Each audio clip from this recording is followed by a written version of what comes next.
Prime, podcast for curious mind.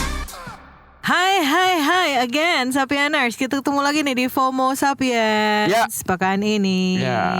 Pekan pertama bulan puasa gak sih, Ki? Ya betul. Selamat menunaikan ibadah puasa bagi Sapieners yang menjalankan.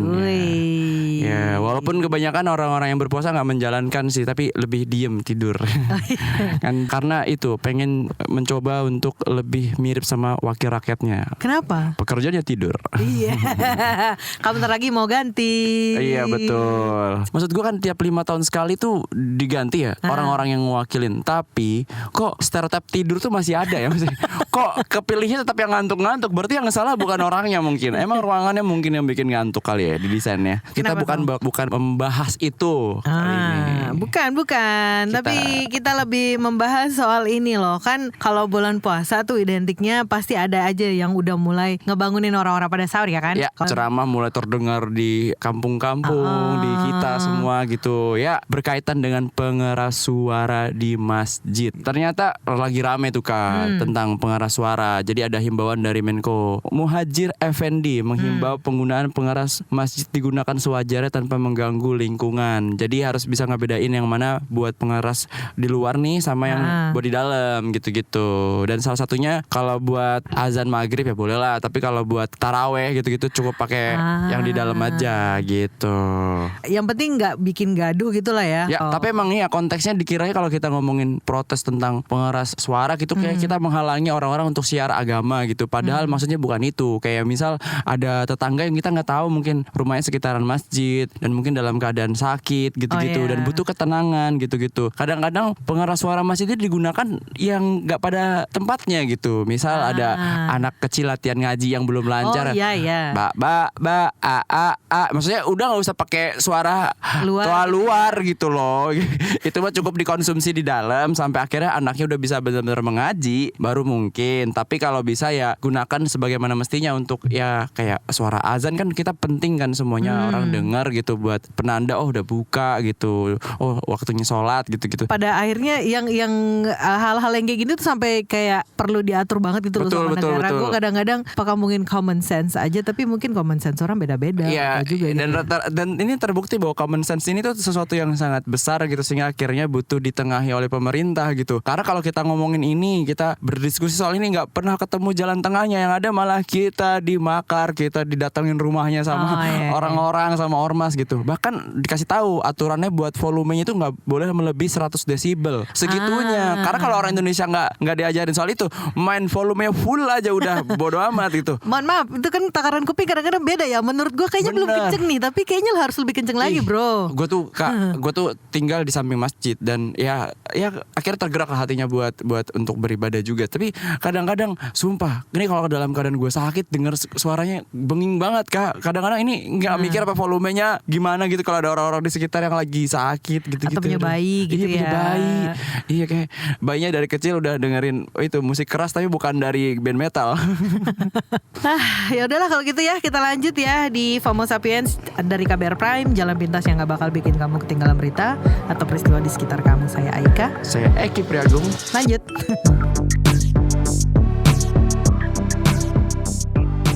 Lu pernah pakai just tip? Belum pernah.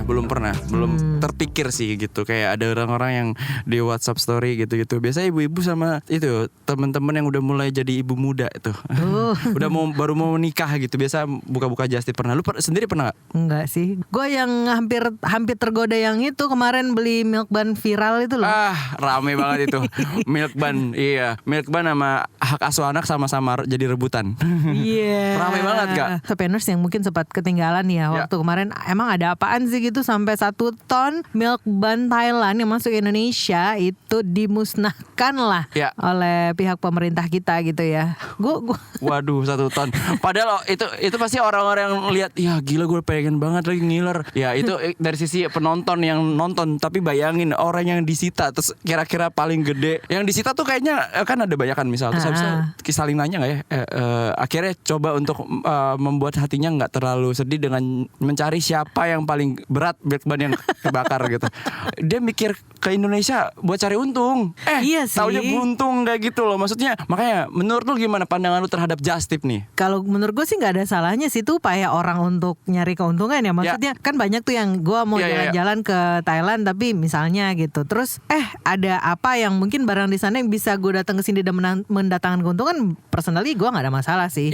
Tapi kemudian kan ya harus ada batasan. Gue nggak tahu sih bagaimana pemerintah kita melakukan pembatasan itu ya. Kalau lo misalnya mau ngebatasin, maksudnya kan gini kan sekarang tuh gara-gara si milk ban yang kemarin itu 1 ton banyak itu, terus pekan ini juga muncul tuh kan pengetatan si Just Tip itu kan. Jadi kalau misalnya orang pada datang dari luar negeri gitu mau masuk ke Indonesia, ada barang-barang yang kemudian harus dibatasin. Pemerintah lumayan sigap banget loh. Dari Peraturan Menteri Perdagangan Permendak Nomor 36 Tahun 2023 tentang kebijakan dan pengaturan impor yang berlaku mulai 10 Maret 2024, itu salah satu netepin tentang batas maksimum orang-orang bisa Just Tip, orang-orang bisa bawa makanan dari luar. Maksud gue kenapa ya pemerintah tuh kalau semua sama hal-hal kayak gini-gini nih, orang berbisnis, dan menurut gue Just Tip sebenarnya sah-sah aja. Toh ini juga ada demand-nya gitu. Terus ya udah, tapi kenapa kayak bisnis judi online atau ada orang pinjaman yang belum tersertifikasi oleh OJK itu kayak lama banget gitu. Kayak aturan-aturan yang kita udah urgensi banget gitu.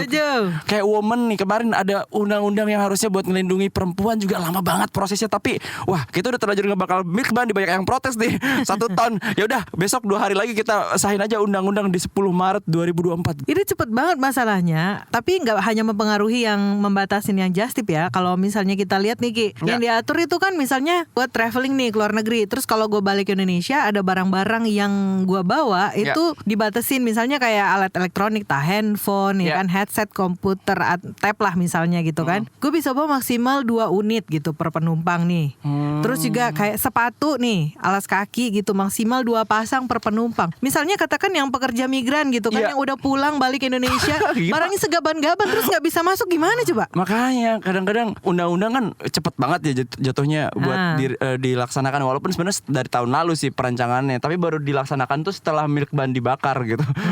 Nah maksud gue harus dikaji ulang. Kira-kira kalau dalam kondisi-kondisi kayak gitu gimana tuh? Nah kan? Itu terus oke lah, mungkin bisa dilihat nih, ini barang baru yang memang mungkin niatnya dijual, atau emang personal use kita, emang barang kita gitu. Lah kalau misalnya emang dia dapat oleh-oleh ngasih buat saudaranya gitu misalnya, kayak hal-hal yang kayak gitu loh yang di lapangan yang kemudian kan bisa bikin chaos dan bikin orang gak nyaman juga mau traveling kan. Bener-bener personal use, tapi kesannya kayak bisa jadi bisnis. Karena banyak banget segaban-gaban yang dibawa. Tapi kan ternyata itu budaya kita. Kalau kita kesini atau ketemu keluarga pengen bawa-bawain barang, ya kan? Gimana coba? Tapi gue baru tahu sih ternyata pemerintahan kita tuh cepet nanggapin sesuatu kalau tentang milk ban sama orang bugil.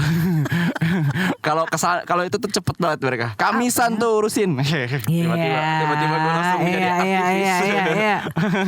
Ya, yang jelas ini banyak komen dari orang-orang, misalnya kayak kita lihat di Instagram atau di X gitu. Banyak yang ngerasa dirugiin lah karena makin sulit nih bawa barang yang dibeli dari luar negeri. Apalagi memang mereka yang pakainya tuh untuk diri sendiri, bukan untuk Just Tip gitu. Kayak misalnya ya itu tadi kan, lah katakanlah nih gue ke luar negeri, yang mana lah yang jauh gitu, ke Amerika apa ke Eropa kayak gitu, yang gue ya kali gue cuman bawa 2 sepatu. Selain itu juga yang jadi polemik adalah ini sih, kan jelas barang dari luar pasti punya sertifikasi badan gizi dan kesehatannya ya di masing-masing negara tersebut gitu.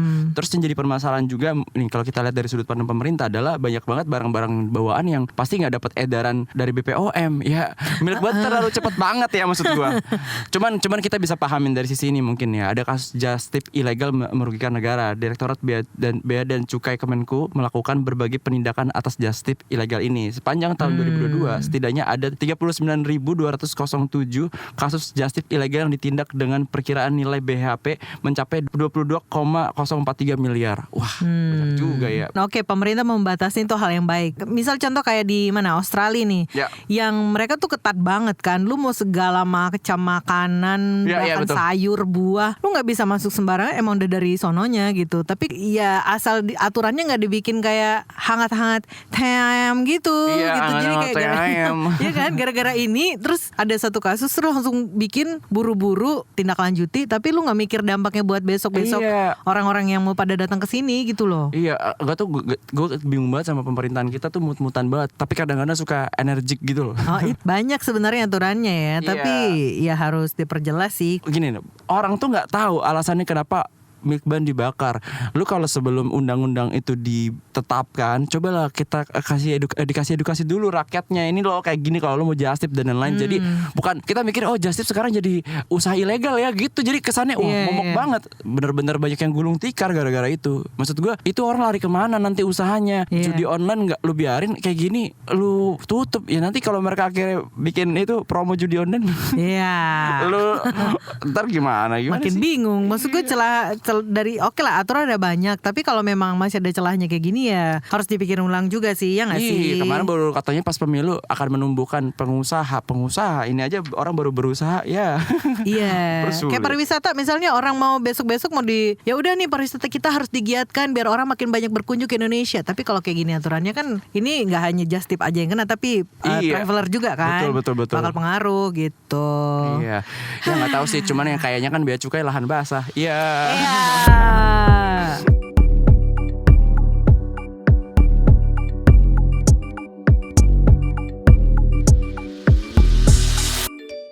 Apalagi nih Kak yang lagi rame di minggu kebelakang ini? Cuaca ya kan. Minggu lalu itu masih kayak panas yang sepanas-panasnya, dan kita pernah singgung juga kan. Yang pekan ini kayaknya basah-basahnya. Ada apa dengan dunia ini? Hujan bisa seharian, sumpah. Kemarin gue kayak gue lagi terbang ke Yogyakarta. Gue rencananya pengen jalan-jalan lah, kok dari jam 3 sore sampai jam 3 malam hujan terus. Sumpah dah. Tapi sekalinya panas kok panas banget gitu loh maksud gue. Nah itu makanya gara-gara situasi yang lagi kayak gini nih, adalah yang istilahnya tuh bencana hidrometeorologi. Apa itu? Jadi kalau gua boleh nyontek lamannya BMKG nih, si bencana hidrometeorologi ini adalah fenomena bencana alam atau proses merusak yang terjadi di atmosfer, terus air dan lautan. Jadi dampak dari fenomena yang ada sekarang ini bisa ya memunculkan kehilangan nyawa, cedera, dampak kesehatan lain, misalnya kehilangan harta benda, hilangnya pekerjaan, gangguan sosial ekonomi, serta kerusakan lingkungan. Yang lagi kita sering-sering rasakan inilah macam-macamnya. Ada banjir itu berarti salah satu kenapa sekarang lagi sering banjir juga salah satunya bencana dari hidrometeorologi ini ya berarti. Longsor, ya kan. Terus habis itu juga kemarin juga gara-gara curah hujan ekstrim pasti kan banyak banget yang terpengaruh ya. Ya paling yang untung cuma ojek payung doang. Ranca ekek, angin kencang, angin tornado, muter gitu, rame banget, viral kemarin. Puting beliung itu juga bagian dari curah hujan yang ekstrim tuh kayak sekarang kita rasakan ini. Jadi kalau basah pun juga tetap basah tuh tetap juga ada masalahnya, tapi kalau kering juga ada masalahnya. Ada yang kering juga ternyata dampak dari si hidrometeorologi ini gitu. Kayak kekeringan terjadi di berbagai daerah di Indonesia gitu ya. Ada juga karhutla, itu termasuk juga tuh. Kan ada yang bilang kayak kita harus ngejaga lingkungan untuk menyelamatkan generasi selanjutnya. Men, semakin kesini gue sadar dunia emang bener-bener udah mau gitu loh. Maksudnya udah bencana udah nggak bisa terelakkan. Apalagi kita juga nggak akan bisa ngerubah orang-orang nih untuk makin sadar terhadap lingkungan. Jadi cara terbaik untuk menyelamatkan generasi selanjutnya dengan tidak melahirkan mereka. Iya. Atau ya at least memperbaiki yang ada sekarang. Iya, makanya coba. Ya Allah, makanya dengan cara apa sih yang bisa kita lakukan biar ini cuaca nggak makin lebih gila gitu ya. Fenomena seperti sekarang bencana hidrometeorologi ini, apakah memang pure karena ya udah faktor alam atau memang ada gara-gara faktor ulah manusia nih? Ya, kita cari tahu bareng-bareng nih ya. Kita bakal cari tahu bareng sama Ketua Umum Masyarakat Penanggulangan Bencana Indonesia MPBI Afianto Amri. Halo. Halo Mas Anto. Yes. Ya, cuaca ekstrim yang masih terjadi nih sampai hari ini di berbagai daerah di tanah air nih. Gimana Mas Anto ini tentang fenomena ini? Jadi memang negara kita kan memang situasinya rentan terhadap cuaca ekstrim ya. Dan karena adanya perubahan perubahan iklim, adanya kerusakan lingkungan, dan juga perubahan infrastruktur, ya kita harus siap gitu ngadepin banjir, ngadepin tanah longsor, ngadepin angin kencang gitu. Mau nggak mau ya gitu. Nah sekarang perbedaannya adalah apakah kita tahu nih apa yang harus dilakukan, terus tindakan apa yang sudah dilakukan untuk bisa mencegah dampak dan juga mengurangi kerugian ya. Ya udah banjir, longsor, karhutla itu kan hal yang hampir setiap tahun kayaknya kita harusnya nih kesannya malah kayak udah mulai terbiasa gitu ya dengan situasi itu gitu.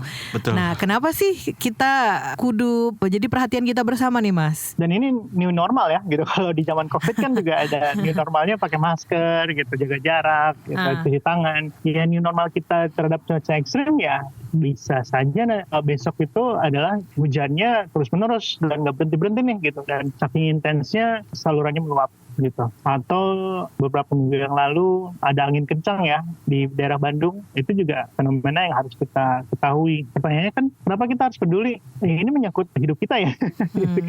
Karena kalau kita nggak tahu apa yang harus dilakukan, ya bisa pertama kita bisa celaka, atau orang-orang yang kita sayangi juga bisa celaka, atau rumah kita rusak, atau mungkin sumber mata pencaharian kita juga terganggu ya. Para petani terhadap lahan-lahan pertaniannya, kebunnya, atau nelayan, kapan mereka bisa memproduksi ikan gitu ya, memancing dan juga mempanen ikan lah gitu ya, atau sumber daya laut lainnya gitu. Kita harus bisa kenali apa itu ancamannya dan juga kurangi resikonya. Untuk fenomena bencana hidrometeorologi ini belakangan ini kan terjadi karena faktor alam ya kesannya gitu. Tapi sebenarnya ada faktor ulah manusia juga nggak sih? Emang paling gampang itu nyalahin alam.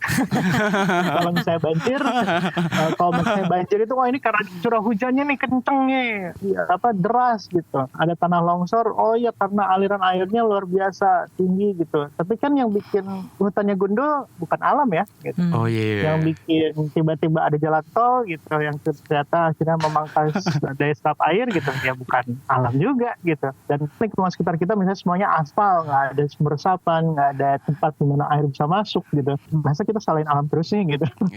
Jadi ya ini ulah manusia jelas lah gitu ya. Kasian banget, alam kan nggak bisa bikin komen balik ya gitu. Sialan apa aja cuman nyalain gue gitu. Betul. Cuman bisa bikin lagu Mbah Dukun doang yang terakhir juga. Iya. Berarti bisa dibilang bahwa si bencana hidrometeorologi itu lebih banyak faktor manusianya nih daripada alamnya gitu. Kalau dari kita sih berpikir iya ya gitu. Yang terjadi di Sumatera Barat sekarang ini kan sebagian besar kabupaten kotanya terendam banjir ya, gitu, terkena dampak banjir dan tanah longsor gitu. Info tentang akan cuacanya ekstrim itu kan sebenarnya diketahui beberapa hari sebelumnya gitu. Tapi kitanya sendiri yang antara tidak mendapatkan informasinya, tidak jelas dapatkan informasinya, atau tidak bertindak di saat kita mendapatkan informasinya. Jadi fenomena ini sih akan terus berjalan ya gitu. Percuma aja kalau misalnya kita nyalain alam, tapi kita harus melihat apa yang bisa kita lakukan, baik untuk di rumah kita, atau misalnya kita mau tahu nih kira-kira tanda-tanda kita harus siap siaga gimana. Kalau misalnya wilayah kita itu dekat dengan aliran sungai nih gitu, bisa nggak kita dapat informasi bahwa mungkin airnya sudah menaik dan kita harus siap siaga, kita harus evakuasi gitu. Cuaca ekstrem udah mulai bisa diprediksi nih ya. Terus gimana ya Mas melihat strategi pemerintah sejauh ini untuk menanggulangi bencana yang terjadi sekarang ini? Pemerintah itu banyak melakukan kegiatan mitigasi dan juga kesiapsiagaan ya gitu. Tapi masih fokus ke si ancamannya nih, gitu. Masih fokus ke hujannya, banjirnya, tanah longsornya, alamnya ya gitu. Tapi masih lemah di komunikasi dengan warganya. Padahal kan itu harus berbarengan ya gitu. Misalnya persiapan tanggul, pembersihan kali, sungai dan seterusnya. Tapi kalau warganya nggak siap siaga, warganya nggak tahu nih kapan dia harus siap untuk evakuasi. Apa sih yang harus disiapkan? Tas siaga itu seperti apa sih isinya? Gitu. Kalau misalnya kita mau menyelamatkan diri ya gitu. Atau tempat pengungsian yang aman itu ada di mana? Jalurnya kemana? Nah hal-hal seperti itu yang perlu disiapkan. Itu belum terkomunikasikan dengan baik ke masyarakat ya, lebih ke bansos ya mereka mau komunikasikan. Kalau mitigasi itu belum kan ya. Kayak kasih obatnya tapi nggak pencegahan ya gitu. Betul. Berarti mitigasi belum sempat sebagai obrolan yang dekat dari pemerintah ke masyarakat untuk mengatasi atau mencegah terjadinya bencana-bencana ini ya, belum ya. Iya, jadi informasi yang ada pun masih terbatas ngasih tahu kemungkinan akan ada ancaman bencana gitu. Tapi kalau untuk mitigasinya sendiri Mas, apa yang masih bisa terus kita dorong, karena nggak mungkin juga untuk selalu nunggu dari pemerintah mulu gitu kan. Betul. Kadang-kadang kan kita mau nggak mau harus proaktif sebagai masyarakat untuk gerak aja lah dulu gitu kan. Dan banyak hal-hal yang bisa dilakukan, terutama tingkat rumah ya, di tingkat keluarga. Pertama, misalnya kita harus melakukan siap siaga. Jadi misalnya seperti senter, makanan kering, yang bisa pakaian cadangan, uang tunai. Jadi kalau misalnya kita ngungsi nih gitu, tiba-tiba kita rumahnya kebanjiran, barang-barang penting apa yang harus disiapkan? Dokumen-dokumen penting, itu juga harus diperhatikan. Pertama, penangkapan siap siaga. Yang kedua, rencanakan jalur dan tempat evakuasi. Semua orang di rumah itu harus sudah terinformasi. Yang ketiga itu, tetap nomor telepon penting. Telepon polisi, nomor telepon darurat, nomor telepon ambulans, nomor telepon dokter, atau klinik, dan seterusnya. Atau juga kerabat-kerabat kita ya. Gitu. Gimana ya, kan kadang-kadang kita nih sebagai orang Indonesia kalau dalam keadaan bencana penuh dengan kepanikan dan lain-lain. Sedangkan ternyata bencana-bencana ini kadang-kadang nggak bisa terelakkan gitu. Nah, kira-kira ada pemahaman apa yang bisa kita sama-sama bekali gitu dalam ya secara mental buat menghadapi situasi darurat seperti itu? Kita itu udah nggak asing ya terhadap bencana. Indonesia itu setiap tahunnya itu terjadi 3.000 sampai 4.000 kejadian bencana. Dan itu luar biasa gitu pembelajaran yang kita miliki. Nah, berdasarkan studi-studi yang ada nih dan pengalaman yang kita lihat, itu pertama itu adalah kelompok atau keluarga yang dia mempunyai rencana siap siaga. Rencana yang tertulis itu jauh lebih tenang dibandingkan orang yang cuman hafal doang nih gitu. Simple, tapi sebenarnya secara scientifically gitu ya, berdasarkan penelitian itu proven gitu ya, terbukti bahwa orang yang memiliki rencana kebencanaan yang tertulis itu dia bisa lebih tenang dibandingkan orang yang tidak punya. Yang kedua, kalau misalnya di lingkungan-lingkungan itu sekarang sudah banyak juga kok kayak tim siaga bencana, kelompok siaga bencana gitu. Jadi coba tanya-tanya kepala desanya, ketua RT, ketua RW, kira-kira ada nggak sih satgas bencana di lingkungannya gitu. Kalau ada, coba ikuti pelatihan-pelatihannya, belajar tentang pertolongan pertama, evakuasi, gimana cara. Biasanya kalau misalnya tim siaga bencana itu dia kan ada keterampilan praktis ya. Dan yang ketiga, ikuti sosmed-sosmed yang relevan ya gitu, yang ada info BMKG, akun BNPB. Jadi janganlah betura aja.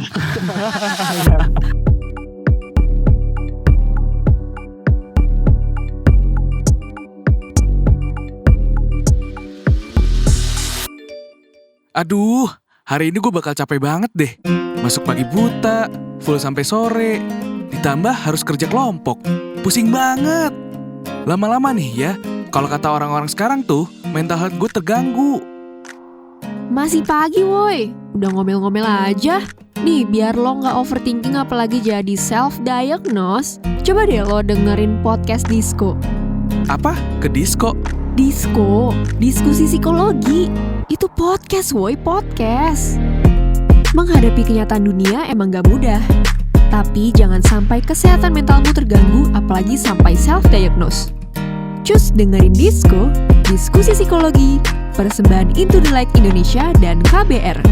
Disko membahas beragam topik seputar kesehatan mental langsung dari pakarnya. Disko, diskusi psikologi, hapus stigma, peduli sesama, sayangi jiwa. Simak di kbrprime.id dan platform mendengarkan podcast lainnya. KBR Prime, podcast for curious mind. Nah, yang terbaru juga nih, kan orang-orang banyak yang gak sadar nih kalau Jakarta sekarang jadi daerah daerah yang daerah udah. Oh, udah nggak istimewa lagi. Iya, karena pindahnya ibu kota sudah resmi Kak di IKN. Tapi sebenarnya DKJ tetap dapat ini sih disematkan status khusus lah gitu. Oh, bentar. Jadi kita tuh udah nggak lagi ibu kota kan, DKI itu kan. Betul. Per 15 Februari nih gara-gara IKN kan, undang-undang IKN udah mulai ini ya. Iya, betul. Tapi Jakarta ini tetap dapat status khusus gitu. Betul. Jadi ini namanya bukan lagi DKI Jakarta tapi DKJ. Iya. Daerah khusus Jakarta gitu. Daerah khusus Jakarta. Wow. Daerah khusus Jakarta, DKJ, aneh banget ya. Iya makanya kayak DKJ juga ini kan ada singkatan Dewan Kesenian Jakarta, mirip-mirip. Bener juga. Iya makanya. Dari mana DKJ. lo? Jakarta. Oh, dari daerah. Udah jadi kayak wah, kalau di Jakarta bukan lagi sesuatu yang wah ya gitu ya. Tapi ternyata masih ada pro kontra Toki. Iya, ada juga komentar nih sejumlah pakar kayak pakar hukum tata negara Universitas 11 Maret ya, Pak Agus Riwanto tak ragu menyebut Jakarta kini bukan lagi sebagai ibu kota negara. Ini merujuk pada bunyi pasal 39. Jadi dia ya sepakat lah gitu terhadap putusan ini gitu. Bahwa bukan lagi nih Jakarta ini bukan lagi ibu kota negara gitu ya. Karena kita ibu kota, segala sesuatu kan kayaknya jadi anak emas gitu nggak sih? Betul. Lo kita ekonomi di sini, terus segala perkembangan jalan, infrastruktur Jakarta yang terus muncul gitu kan, terus ada. Terus kalau udah nggak jadi ibu kota gimana dong? Iya, yang anehnya ini loh Kak, maksudnya kita udah resmi, tapi RUU DKJ belum juga diselesain sama DPR, itu yang aneh. Makanya Pak Agus nih punya pernyataan nih, dia merujuk pada pasal 39 dan 41 UU nomor 3 tahun 2022 tentang IKN. Pasal ini mengatur UU DKI Jakarta harus direvisi paling lama 2 tahun setelah UU IKN. Tuh kan segiliran milk ban cepet banget tuh. Pada ya Allah ini loh buruan diselesain, gak jelas nih. Jadi statusnya Jakarta tuh sebenarnya bisa dibilang gak jelas ya. Jadi ya gak sih? Iya. Lu dibilang bukan lagi ibu kota. Jadi ibaratnya lu nih baru lahir, anak lu dapat akte lahir, mau udah dapat nama, terus mau diganti namanya. Tapi belum keluar lagi nih yang ini. Jadi iya, sih? tapi habis itu orang-orang udah terlanjur manggil namanya dengan nama yang baru. Oh iya benar. Gitu. Terus habis itu tapi di akte secara resmi itu belum muncul gitu. Tapi kayaknya orang-orang Indonesia tuh kayaknya ya masalahnya tuh yang penting pembiasaan dulu dah. Soal sertifikatnya resminya itu tuh nanti belakangan gitu. Yang penting kita punya rumah dulu dah, nanti soal bagaimana notariatnya udahlah diurus belakangan. Taunya digusur gitu. Nah kan terbingung. Iya gitu. Sekarang kita mau ngecekin apa-apa, Kak ini udah harus diubah, ini sekarang bukan ibu kota, tapi undang-undang lu aja belum resmi Pak. Nah makanya itu dia, jadinya kan kayak ini ya, jadi kayak masih gantung gitu, pengennya nanti Jakarta tetap punya status khusus gitu kan, walaupun bukan lagi ibu kota gitu, karena banyak pertimbangan. Tapi mungkin karena ini juga sih, tadi kan memang si RUU DKJ ini butuh waktu panjang, apalagi habis kemarin harusnya kan nggak kepentok sama pemilu, tapi terus kepentok pemilu, jadinya molor lagi nih kan. Iya enggak, molor bukan gara-gara itu, molor gara-gara yang di DPR pada sibuk buat kampanye. Tapi kalau dilihat di RUU-nya si DKJ ini sendiri tuh masih banyak poin-poin yang ibaratnya tuh masih jadi catatan, dan kudunya harus lebih jelas tuh Ki. Misalnya kayak gubernur sama wakilnya di Jakarta, kalau dulu kan harus lewat pilkada gitu kan. Nah sempet nih beredar kabar bahwa Anda itu bakal tunjuk nih sama presiden gitu. Nah tapi kemudian direvisi lah sama Mendagri gitu kan. Kalau enggak tetap nanti pilkada gitu kan, dipilih sama rakyat. Kalau yang daerah khusus kayak Aceh, Papua itu kan biasanya dapat otsus dananya tuh, karena dia otonomi khusus ya kan. Nah Jakarta nih karena udah saking banyaknya duitnya gitu, dianggap kayak udah mandiri banget ya kan, dan banyak banget, jadi nggak bakal dapat dana otsus kayak gitu. Jadi selamat buat Mas Gibran akhirnya megang Jakarta. Apakah itu ambisinya selama ini? Iya, terus ternyata gue nggak tahu juga sih. Cuman Jakarta sekarang jadi sedih banget ya, selain jadi tempat daerah ya, kita juga dipimpin Pak Heru gitu. Tetap itu masih akan ya selama ini masih. Terus dia sampai mikir ya, gue diperbantukan sampai kapan nih Cal? Iya. View-nya pemerintah tuh pengen banget kalau si DKI itu udah nggak jadi ibu kota, tapi terus jadi pusat perekonomian dan kota global gitu loh. Jadi kayak kalau Mendagri tuh bilang itu pengen pengen Jakarta tuh kayak New York gitu, atau kayak Melbourne-nya Australia gitu-gitulah. Iya betul. Tapi ya gitu, itu tetap utamakan dulu lah administrasi lu urusin dulu ini. Gue nggak tahu apakah jangan-jangan juga mindahin ibu kota ke IKN biar orang-orang tuh nggak bisa langsung demo gitu. Biar nggak langsung kelihatan depan mata gitu ya. Ada gitu. Ada tempat sembunyi gitu. Kan DPR juga bakal dipindahin di sana kan Kak? Ya makin nyaman dong tidurnya. Nah gue pengen tahu, tempat-tempat kosong ini dijadiin kos-kosan nggak? Gedung-gedungnya. Itu kan juga disewain tuh. Iya, menteri-menteri itu kan udah punya gedung-gedungnya masing-masing sebelum mereka pindah. Nah itu dia jadiin apa gitu? Tempat jadi kayak pusat kreatifnya anak muda kah, atau jadi kos-kosan campur? Gue nggak tahu kan. Iya benar juga ya. Itu perlu dipikirin gitu. Kalau tetap gak dirobohin, menurut gue ya kayak robohin kan ngabisin duit lagi. Iya bener juga. Disewain aja ya, bener ya. Tinggal diganti, dihapus kata kementerian apa, diturunin, diganti kosan campur gitu ya. Putri muslimah gitu. Ya itu dia tadi berita seminggu ke belakang dari kita teman-teman. Yes, kita ketemu lagi ya pekan depan ya. Ya tentunya di FOMO Sapiens bersama gue Eki Priagung dan saya Aika. Sampai ketemu pekan depan.